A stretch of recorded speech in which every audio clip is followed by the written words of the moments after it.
R&B Money. The backstory to that record, and me and Eric and myself have both told the story together and separately, and we tell the same exact story. We both had situations that we drew from. Mine was literally a very immature high school situation, and his was his growth.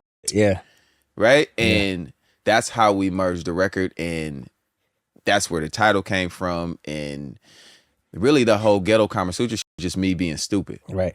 Literally, like just me being in the studio being stupid. And at the time, the girl I was dating was really on some like, have you heard about this Kama Sutra stuff? And that's crazy. And trying to like, you know how girls always want to introduce you to something like, have you heard? Yeah. So I'm reading and I'm like, so people just, they just interlock for 8 hours? Okay, this is what this, man, it just sounds stupid as hell, right? Right. So, but I'm starting to read about it and I'm like, okay, some little freaky shit. Okay, let's get into it. They always ask me, what is the Ghetto Kama Sutra? I mean, I tell my own story about it, but here you go from the horse. So the Ghetto Kama Sutra is just the hood version of it. Yeah, no, I get it. It's just the hood version of it. It's like, just pour some Hennessy on it. Exactly. Nah, bro, this is the beauty of what we do, man. You can be, like, some people can be a part of your journey of greatness, and you might not even know it until later. Right. You know what I'm saying? We are, like, a part of each other's story. Absolutely. And growth in this shit, you know what I'm saying? And just crazy. It's a full circle moment, man. It's for we made history. Yeah, no, absolutely. When you finally got to the record, it still became a hit record for you, sure, right? Let Me Love You was like, dog. Let Me Love You was the rocket ship that it stayed in the air. Yeah. It was just like still a history, Still. a history making record. Like, yeah. No, shout out to everybody that was a part of that with you too, man. But how could you is the record that upset me. Yeah. Yeah. Because like, the other part was, where were you that day? I don't know where it was. Oh, you were supposed to be a part of that? No, so this we was all there. This is, at this point, we're all, and we named them all before, all the underdog. We were, at this point, you got to the underdogs when we were literally when I came to the underdog, a machine. It was a revolving. Yeah. It was a machine at this point, bro. When I walked in the studio that day, they had this chocolate beautiful girl working. Y'all always had some vibes over there, by the way. Y'all always had the vibes. I'm gonna tell you, the clubs was closed. She's one of the reasons why I sound so good on that fucking record. She came. She was older than me. She came in the studio while I was singing it and literally sat in the room the whole time I sang the fucking record, bro. Yeah. I know who she is, but I'm not about to give her that fucking shout out right now. Fire though. I know who she is.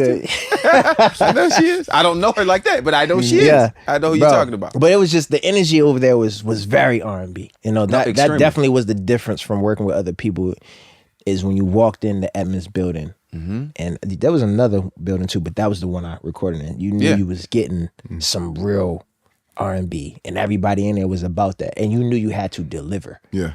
Because everybody could sing. Everybody was vocalists. Yeah, and everybody then can sing. With Harvey vocal producing it, it was just like monsters.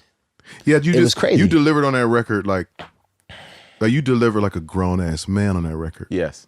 And I felt like she was sitting I wasn't out of this. She was sitting right there. I was on the bench, you know what I'm saying, at the time, and I couldn't put no records out. I was just writing and producing at that time. Yeah. And I felt like you were tampering with with my nuance. And you was cooking. And I was like, this motherfucker's crazy. And where was I to not get on this? At least like on the song. Yeah. Like that right there substantiated you for me as a grown man. How could you did that for me? I thought you should Let Me Love You. Yeah. Was a great monstrous record, right? Yeah. Not taking anything from that. But I felt like that edge that is Mario. And that lyricism, that and that vulnerability, delivery, the shit we were talking about in there. Because I felt like you was in there singing like this. For sure. I felt like you had a face on when you was singing that motherfucker. I said, nigga's a man. Man, appreciate you. Yeah, no, because I remember even when it needed that. Even when the conversation came up, had to deliver that. Like, we got to play him. How could you? Right? When niggas was like, I was like, because I'm sure y'all had at least 5 records to play. But I'm like, is he grown? And this was my thought. I was like, is he grown enough for that? Because that record was a very, like I'm saying, I wrote it from a mental set of time where I was younger, but I wrote it as a grown man too. Right. And we were having grown man conversation in that studio, myself, Damon, Harvey. Little did y'all know my life. Right. Little did y'all know my life. That's the thing. You don't know that. All I know everything was fast forward. I know braid my hair. I know, you know what I'm saying? Like, okay. That's 4 years prior though. Yeah. Right. A lot can happen in 4 years. When you walk in, you still 18, nah, 19 years old. Nigga, we 22, we 23. Yeah. Them niggas 30. Right. Yeah. That's facts. They super grown. You know what I'm saying? Niggas got kids already. I ain't had none yet, but like the whole bill, niggas got kids, niggas got mortgages. Yeah. Right. So it's like, oh yeah, he cold, but you think he gonna pull it off vocally. Yeah. Right? And if you hear, and I'm sure you know it, Eric Dawkins' demo to that record is fucking crazy. It's crazy. But you came after that and sang that record, like you said, made it your own. Which is hard to do. And literally was the topic of the conversation in that building for a good week or two. Obviously before the song ever came out, where niggas was like, yo. Man. Hey, bro. Hey, pull up how could you, bro. Pull up how could you, that's the right here. We just did this new one with this kid. Nigga. Yeah. With Mario. It became the conversation at the studio. It goes back, again, full circle, right? It goes back to that karaoke machine. It goes back to that mic. Yeah. That my mom got me. Now, see, the mic was just tune into the radio and mimic what you hear. The karaoke machine was perfect because you had the side where you could put the CD in, then you had the cassette side where I could record myself singing to the CD. So I was mimicking everything.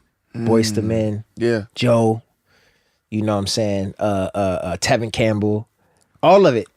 You know, sometimes Whitney Houston, you know what I'm saying? Just singing, like anything that felt good to me, Stevie Wonder, I would mimic it and I would try to master singing in many different tones and ways that I can. So I think unconsciously I was preparing myself. She was preparing me for what this was. So I would say, because you asked about artist development, that was my first phase for sure. of artist development. Just like you say, church was for you. You know what I'm saying? Like, even though I sang in church, but it was like I did all my constructing and my, my operating at home. It's like it's reps, but it's different kind of reps. Yeah, you don't even realize getting over the fear of being in front of people. For sure. Hearing yourself being recorded. Right. Yeah. You know what I'm saying? Like all of these things that are happening. And then having that battery in your back. Somebody saying, let's get it. I'm saying, listen, you can't be scared. Yeah. Can't be scared. Even putting you in a position, right? Because as adults, we all know that now. Like a young boy starts singing in the barbershop, we're going to all give him some bread. Right.